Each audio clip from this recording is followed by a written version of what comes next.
महाराज की जो कथा कल शाम को प्रस्तुत कर रहे थे उसको हम थोड़ा आगे बढ़ाते हैं।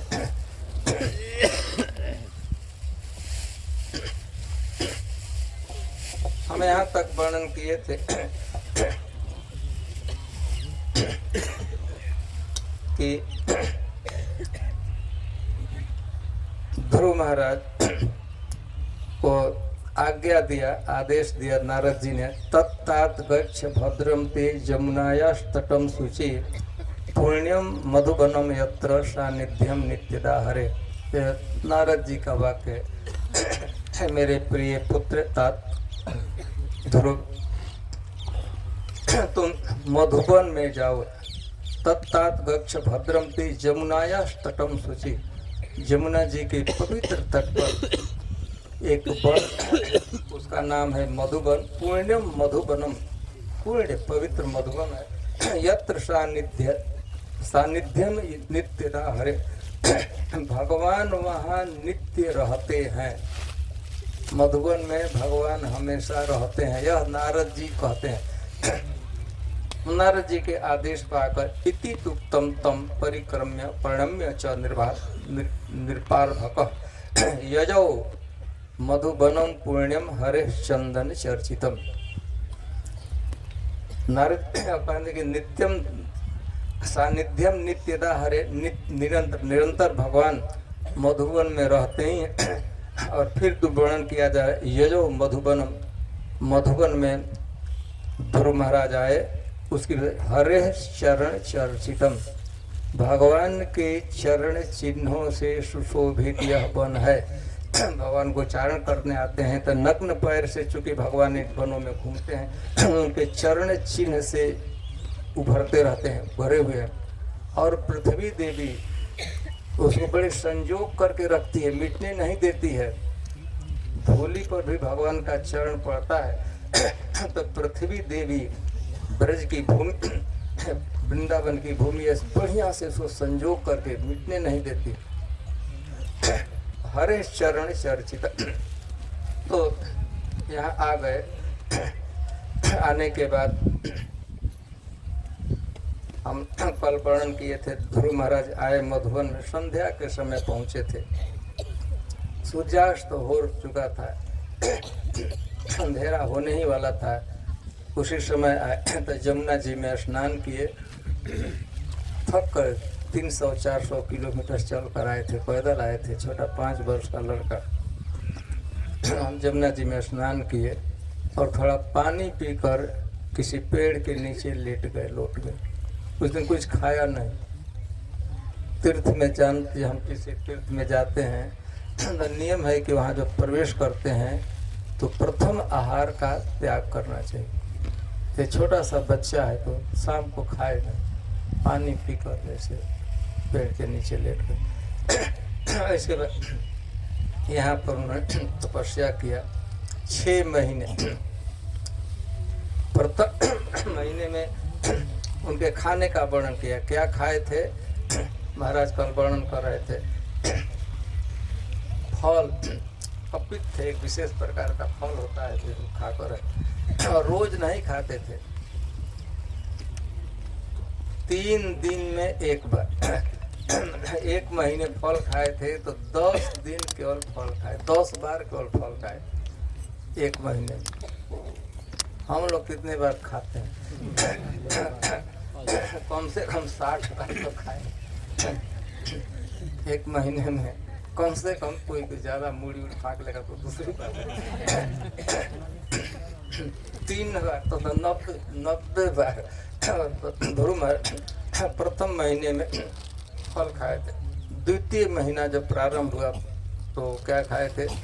सूखा घास, जो कुछ पत्ते पीला होकर गिर जाते हैं, एकदम सूखा भी नहीं रहता है, तो कुछ तरह से खाते हैं।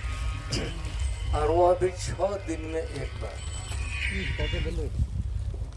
दूसरे तीसरा महीना तो क्या के केवल पानी पीते थे। और वही पानी कितने दिन में? 9 दिन में एक बार बढ़िया से पानी पी लेते थे। जब चौथा महीना चालू हुआ तब क्या खाते थे? हवा। ब्रीदिंग हवा मतलब ऐसे इसे भी जैसे सांप होते हैं ना, वो शक्ति खींच लेते हैं वातावरण से।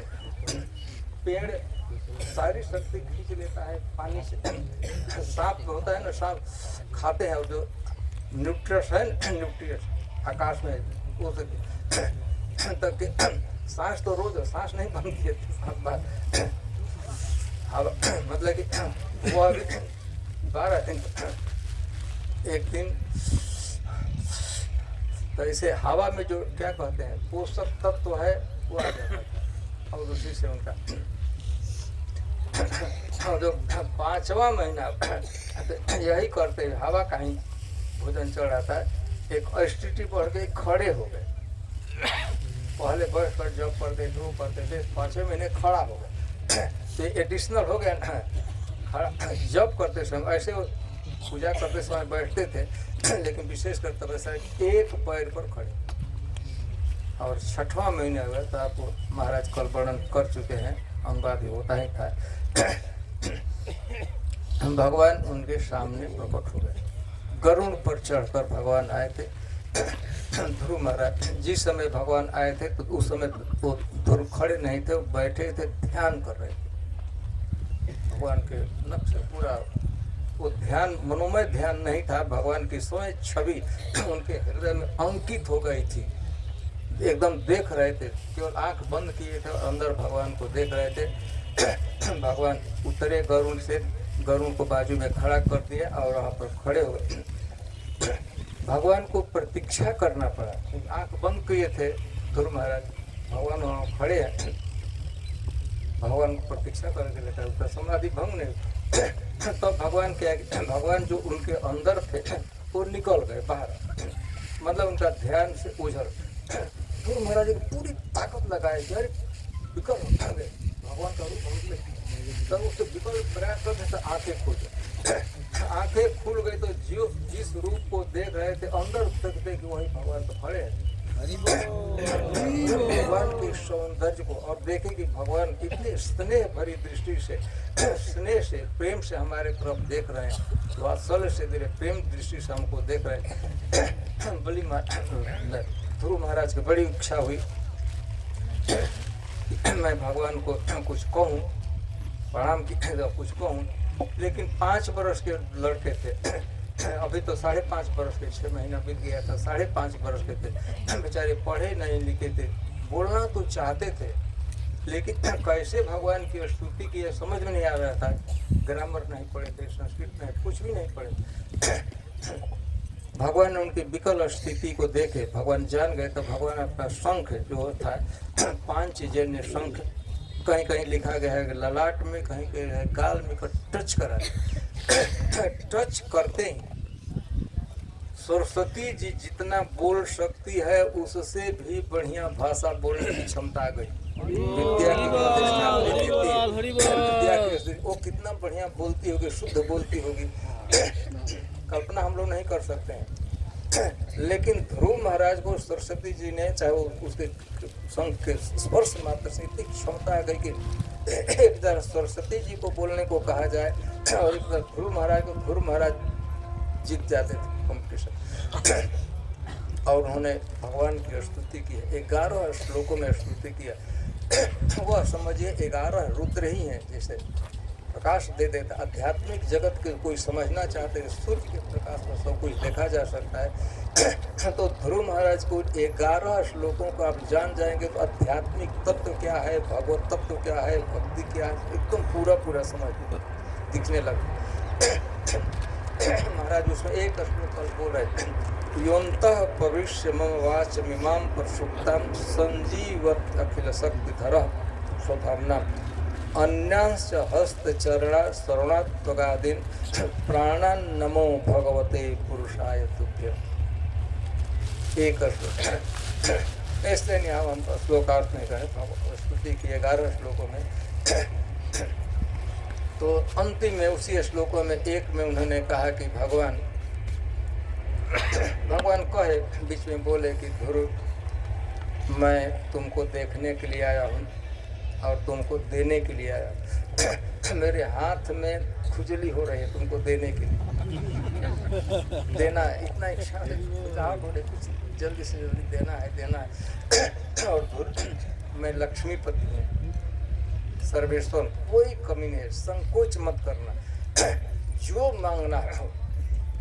मैं लक्ष्मीपति हूँ, मेरे पास सामर्थ्य है और इच्छा भी है देने की। अब तुम्हारे तरफ से किसी प्रकार का संकोच नहीं होना चाहिए, तुम मांग लो।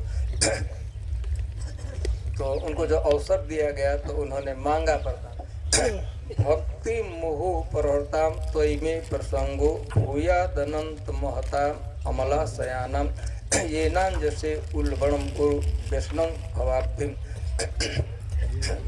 बलि भागवत में सभी जगह वर्णन किया गया है।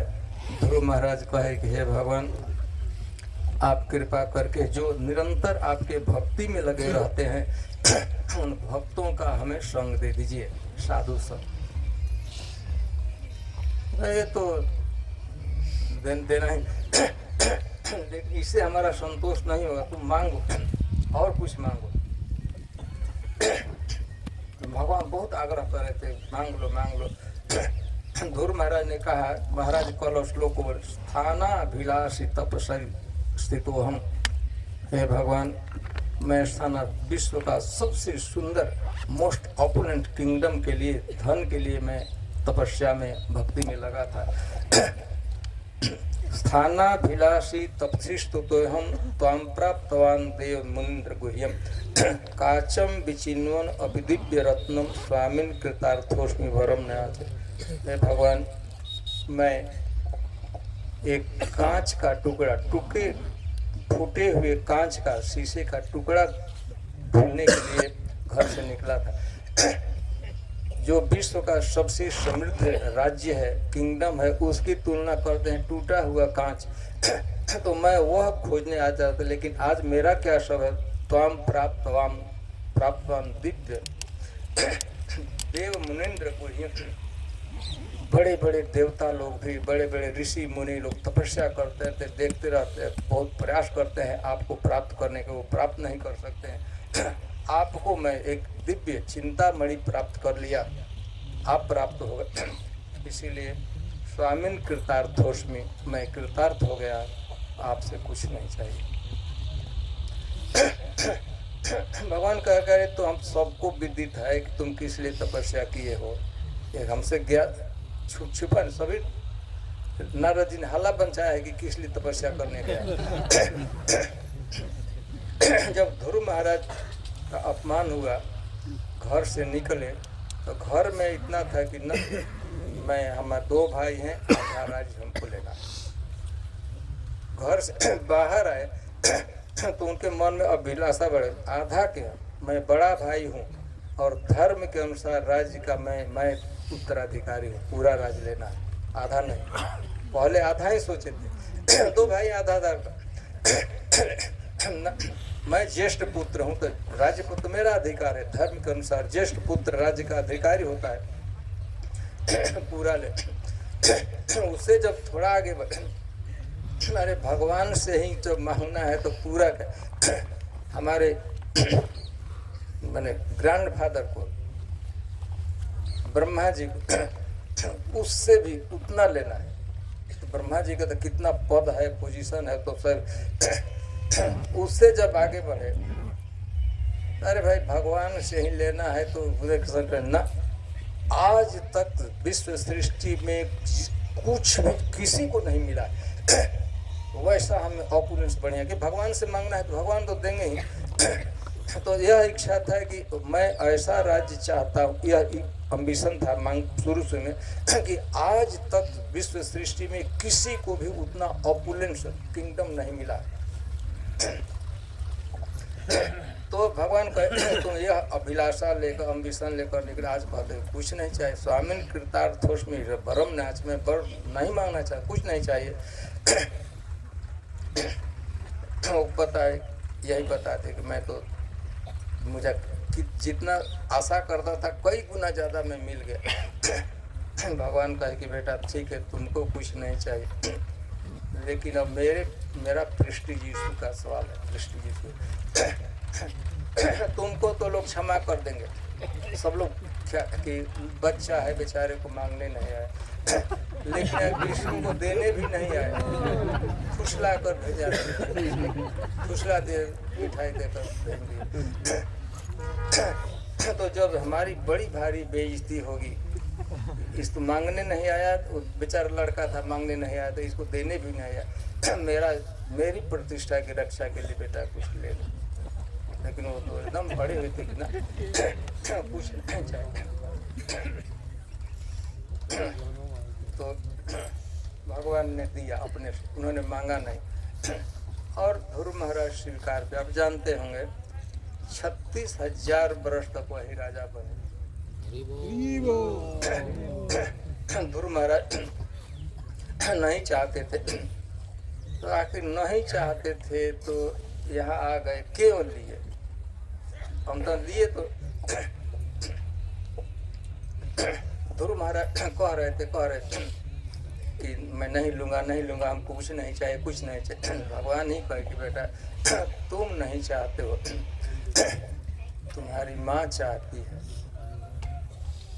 तुम नहीं चाहते हो राजा बन, लेकिन तुम्हारी माँ चाहती है, वो तो चाहती है, वो तो नहीं चाहती है, कुछ नहीं चाहिए, वो तो इसलिए तुमको भेजी है कि सबसे बड़े तो कम से एक माँ की इच्छा की, माँ का सम्मान करने के लिए उसकी इच्छा है, तो अनिच्छा पूर्वक ध्रुव महाराज राज तो स्वीकार किए, भगवान ने दिया, लेकिन इसलिए कि माँ की इच्छा थी, ध्रुव महाराज स्वीकार किए। लेकिन अंतिम घटना हुई, अब सब कुछ वार्तालाप हो गया, भगवान गरुड़ पर बैठे, ध्रुव महाराज वहीं खड़े थे, विदा दे रहे। तो भगवान उस दिन गरुड़ के पीठ पर बैठे, कंधे पर बैठे, तो दोनों पैर एक तरफ किए थे। प्राय भगवान बैठते हैं तो एक पैर इधर एक पैर उधर, ऐसे उस दिन दोनों पैर एक तरफ, ऐसे नहीं सुना कि गिरने का भय नहीं था भगवान को, गिर पड़े आकाश से। और गरुड़ को भगवान ने संकेत किया उड़ान भरे, दोनों पैर एक तरह था, तो ऐसा गरुड़ को उन्हें संकेत किया भगवान उड़ान भरने के, भगवान के दोनों चरणों की छाया एकदम सीधे ध्रुव महाराज के सिर पर पड़ा।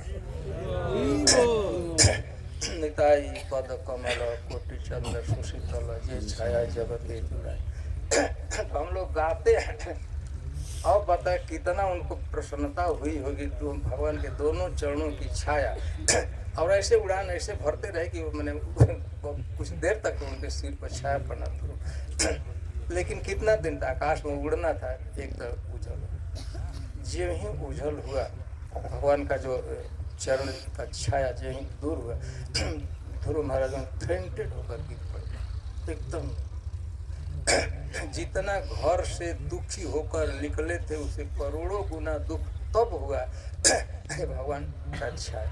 यह बात वो बार बार आ रहा था कि मैंने भूल किया, मैं राज्य की कामना के लिए भक्ति किया, जिसके फिर उसी पॉलिटिक्स में जो पिताजी गोद में बैठाने को तैयार नहीं थे, जो माँ कितना तिरस्कार करके, फिर उसी परिवार में वहीं पॉलिटिक्स में जाना, उनके साथ रहना, अपना ही दोष देते थे कि मैंने भक्ति तो किया लेकिन इच्छा कुछ रख करके ऐसा काम, इसी का हमारा दोष है। तो ध्रुव महाराज गए, तो ध्रुव महाराज घर से जितना दुखी होकर निकले थे उससे कई गुना ज़्यादा दुखी होकर लौटे थे। पहले दुख क्या था कि हमको राज्य नहीं मिलेगा, राजा नहीं बनूंगा। अब क्या दुख था राज्य पर जाना पड़ेगा, उनको राजा बनना पड़ेगा। पहले भी दुख था कि राज्य नहीं मिलेगा, अब उससे ज़्यादा दुख और जैसे तैसे। लेकिन ध्रुव महाराज का यह दुख था कि मुझे राजा बनना पड़ेगा, फिर पॉलिटिक्स उसी परिवार में उन्हीं लोगों के पास। यह एक आध्यात्मिक तरह का, यह भी आस्वादनीय रिलेशेबल दुख था उनका, ट्रांसडेंटल था वो दुख भी, जिसे हम लोगों को हो जाए तो बहुत अच्छी बात है।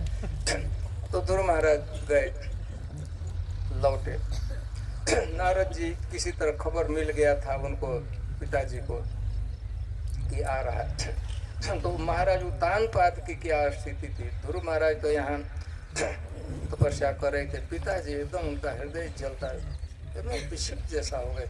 न तो बढ़िया से खाते थे, न तो बढ़िया से वस्त्र धारण करते थे, न तो स्नान करते थे, न तो सोते थे। यही निरंतर चिंतन अपने छोटे बच्चे का हो रहा था। कहाँ चिंता करते रहते थे, कहाँ किसी उसका मुख से मुखला जाए, कोई सोएगा तो भेड़िया कोई पशु न उसको खा जाए, छोटा बच्चा है खा जाए, कैसे रहता है। हालांकि नारद जी ने आश्वासन दिया था कि सुरक्षित है, फिर भी जब उनको पता लगा कि आ रहा है तो उनको कितना भारी हर्ष, पूरे नगर को सजाया गया, जल्दी से जल्दी सजाया गया और एक बढ़िया प्रोसेशन लेकर ध्रुव महाराज को रिसीव करने के लिए लोग आए। पूरे नगर के नागरिक लोग आए, ध्रुव महाराज आ रहा है। 6 महीने के बाद गांव से लड़का भाग गया था, आ रहा है, तो सब लोग रिसीव करने के लिए गए। सब लोग थे, सुनीति थी, सुरुचि थी, पिताजी सब लोग थे। और वो भाई उत्तम कुमार, उसको पता बेचारा छोटा लड़का था, पता वो रोता रहा, पूछता था कि ध्रुव कहाँ है। उसको बेचारा को पॉलिटिक्स का पता नहीं कि क्या हुआ। वो रोज खेलता था, तो 6 महीने तक उसकी भी बड़ी दुर्गति हुई थी, दुर्दशा। निरंतर रोता, जब भी उसके आंसू सूखते थे पूछता रहता है मेरा भाई ध्रुव महाराज कहाँ है, भैया कहाँ। अपनी माँ तो रोती रहती थी, और उससे भी ज्यादा जो सुनीति थी, सुरुचि थी, वह भी रोती रहती थी कि मैं कारण बनी, मेरे कारण से। तो उसका भी एकदम हृदय उस पश्चाताप की अग्नि में, उसका भी हृदय एकदम पूरा शुद्ध हो गया था। पश्चाताप की अग्नि में उसका एकदम संस्कार शुद्ध हो गया था। आए तो ध्रुव महाराज आए तो प्रणाम किए, पिताजी को प्रणाम किए। पिताजी अपने गोद में भर लिए, और पिताजी इतने रो रहे थे कि ध्रुव महाराज का स्नान ही जैसा पूरा कपड़ा सब कुछ भीग गया। फिर माताओं के, दोनों माताओं को प्रणाम किए, लेकिन पहले प्रणाम किए सुरुचि को, गोद में भर लिए। तो पिताजी, और सबसे ज्यादा आंसू निकला उस दिन तो उसी के सुरुचि। ध्रुव महाराज का तो ऐसा नहीं का, थोड़ा बहुत ऐसा नहीं था कि इसने हमको भगाया। ध्रुव महाराज की नजर में आज के दृष्टि में सुनीति और सुरुचि में कोई भेद नहीं था। इसके बाद वो भाई था, छोटा भाई था, गले से लिपट गया, वो भी रोने लगा। 6 महीने बाद ऑपरेशन चला, लेकिन हजारों लोग कोलाहल लगा। सब लोग छोटे बच्चे थे, देख नहीं पाते थे। आगे तो प्रस्ताव रखा है कि नहीं हाथी पर, तो ध्रुव महाराज को हाथी पर बैठाया गया कि सब लोग देख सके। ध्रुव महाराज जब बैठे हाथी पर, तो वो ध्रुव महाराज ने हट गया, अकेले नहीं बैठूंगा। उत्तम हमारा छोटा भाई, तो दोनों को बैठाया। दोनों बैठे थे, इस रूप में उनका स्वागत किया, रिसीव किया गया नगर में। और इसके बाद आप लोग जानते हैं 36,000 वर्ष तक पिता के वन में चले जाने के बाद 36,000 वर्ष एक राज्य किए।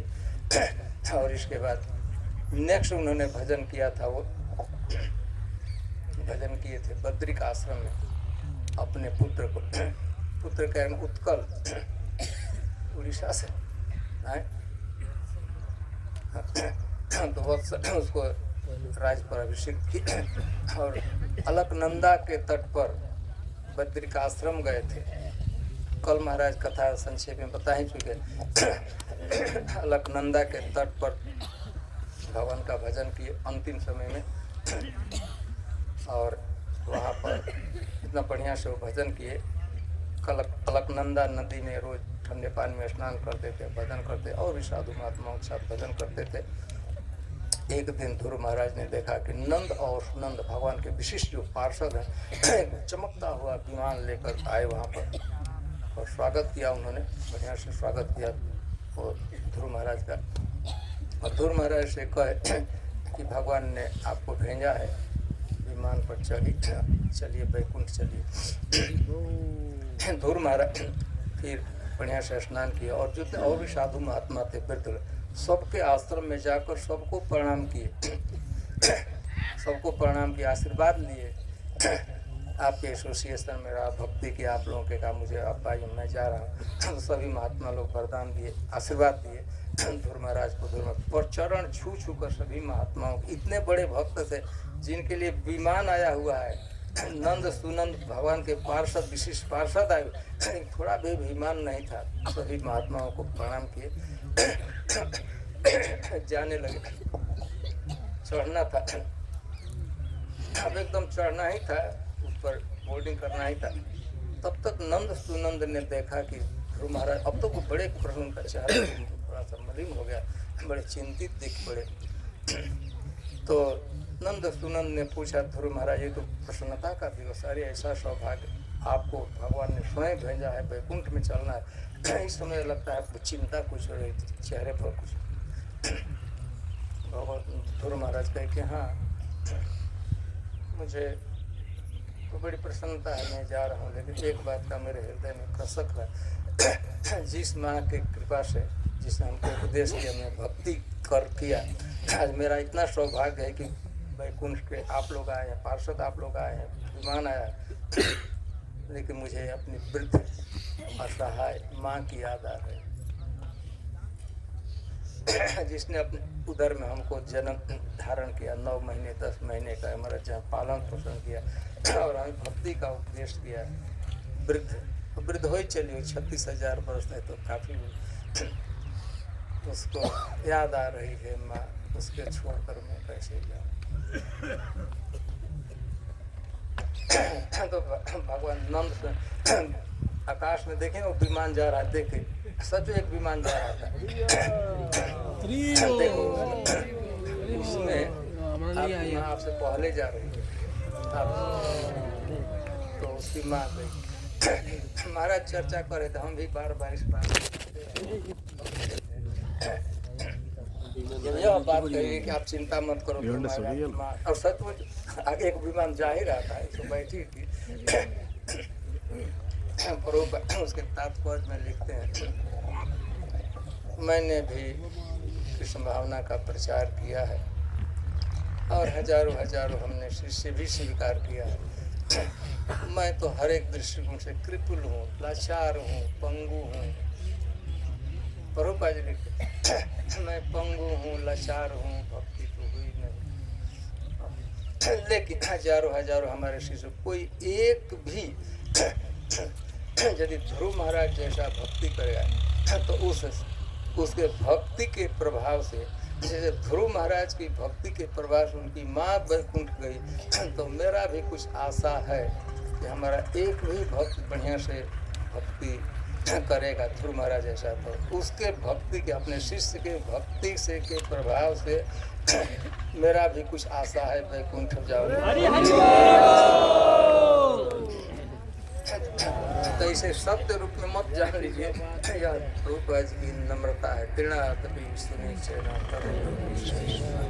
अमानी नाम उत्तम भैया आपना के माने